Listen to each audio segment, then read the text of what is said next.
Previously on Brian's Mobile One. We got a new horse in the stable. I got really cheap because it would die. I get going up the street and it just smokes like crazy. I'd get up into third or fourth gear with just a little throttle going up the hill, and then when I'd give it more, it would just die, you know, just like it was flooding. And at the same time, it'd be shooting out white smoke, blue smoke, and everything on the spectrum. You see it puke all over everything. It starts dumping oil. That oil's pouring back through. Just got too much oil. She's too full. As you can see, this is somewhat cloudy. It was really runny.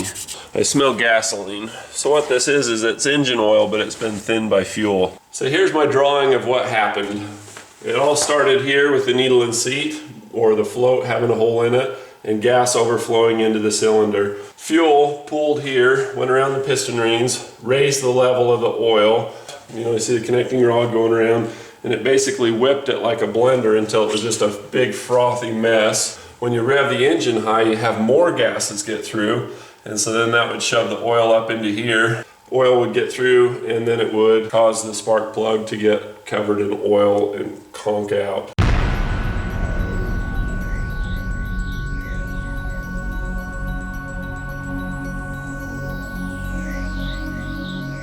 You see, this is a DeWalt bit, but you see the little lines in those? I won't do a carburetor without those. And the reason being is these get stuck. So this is a number 2 bit, and I just really get behind the screwdriver and just shove it in there and at least crack them loose. A little magnet dish off camera I'm working with.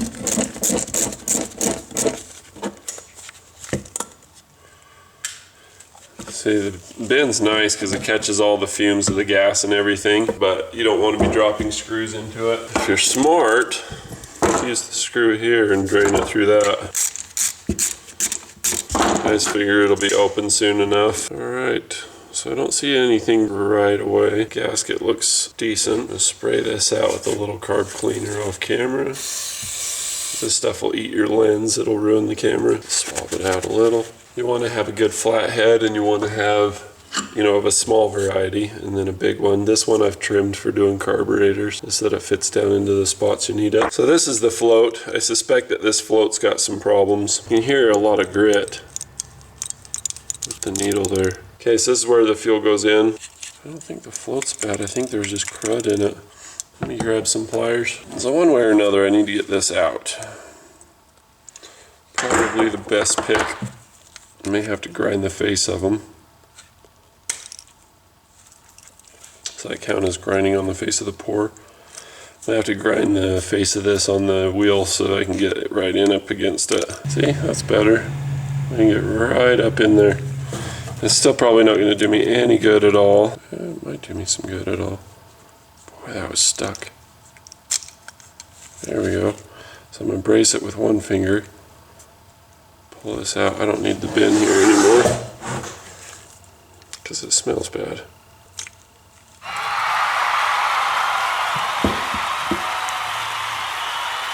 My needle, and here's my seat. Once the seat's replaceable, you can see that it's got a screw that retains it.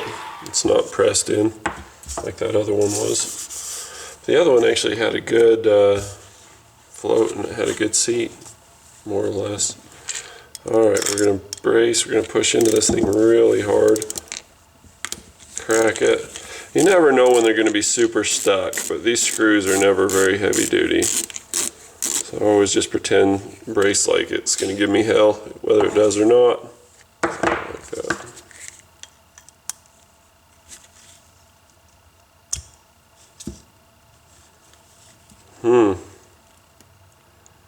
That's interesting. There's hair. What's this O-ring like? Wondering if it's getting around the O-ring. Wouldn't be surprised. And there's some debris and rust and all kinds of garbage in there. Let's flush that out. I'm beginning to think that maybe that's what the problem was. So now you look in there, all that debris and garbage is gone. I mean, it could be the O-ring, because this just plops in there. Of course, I don't have the O-ring on now, but the O-ring's pretty shrunk. It's still supple though. I get supple. Oh, the mystery. It's pretty loose on there. I don't know, it's not that loose.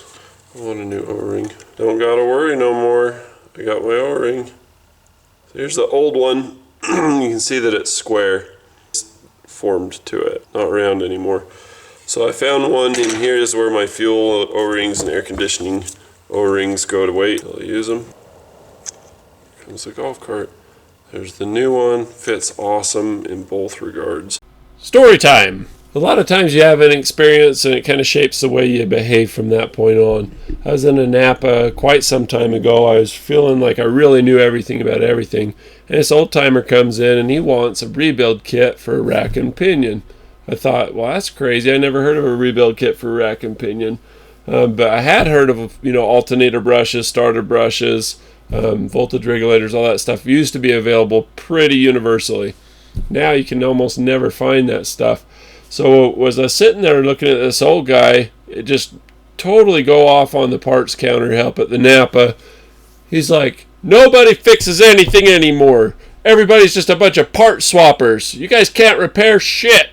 I was just like, wow, he's really passionate about this. And maybe down on the farm it's harder to get stuff done. I don't know.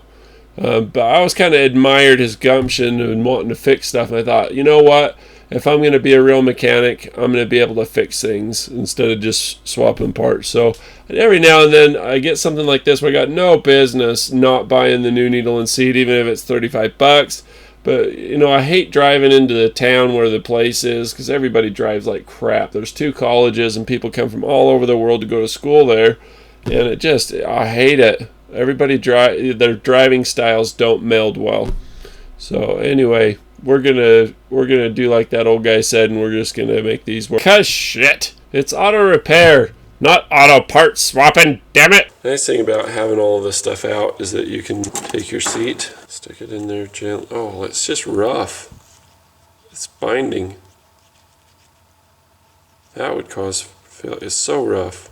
That is not smooth. Ain't nobody got time for that. Well, that's the problem. There's grit, there's debris, there's all kinds of garbage there, but the main thing is that they bind. It's just not smooth at all. I don't know how oh, that was smoothing out. Can I polish that? Interesting. I've never seen one get stuck like that. I've never seen tarnished aluminum cause the failure where the tarnished aluminum made it stick. Well, there's our smoking gun. Bad needle and seat. It's just binding.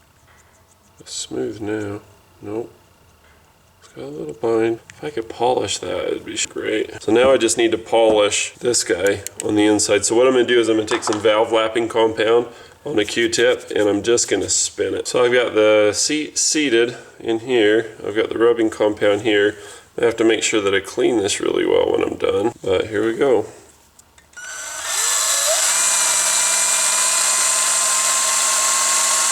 Yeah, this thing's shining like a dime. And the sealing surface isn't going to get messed up by the chuck because it's that O-ring. The bottom's going to be polished. The sides. This thing's going to be pretty smooth. Alright. You can see by the shape of this, it's getting the seat really cleaned up on the inside too. No, I won't pay $35 and drive 20 miles. I think the drive is the biggest thing. If it was here close by, I'd probably do it.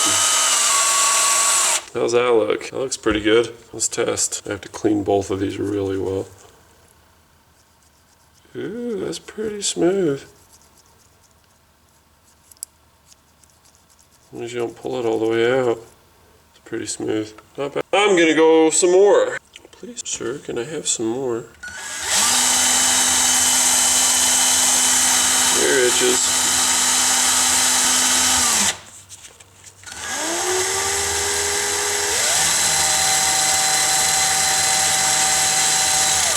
Boy, that looks like new.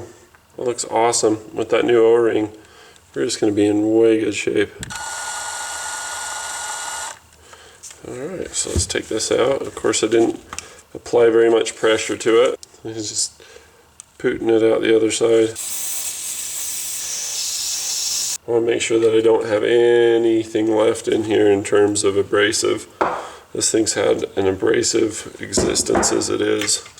Look at this guy, look how chewed up that is. Got some compressed air to it. That turned out really Noise. As far as the needle, I mean, needle's the only thing I haven't really covered. And it just seems to be in good shape. I'm not too worried about the needle.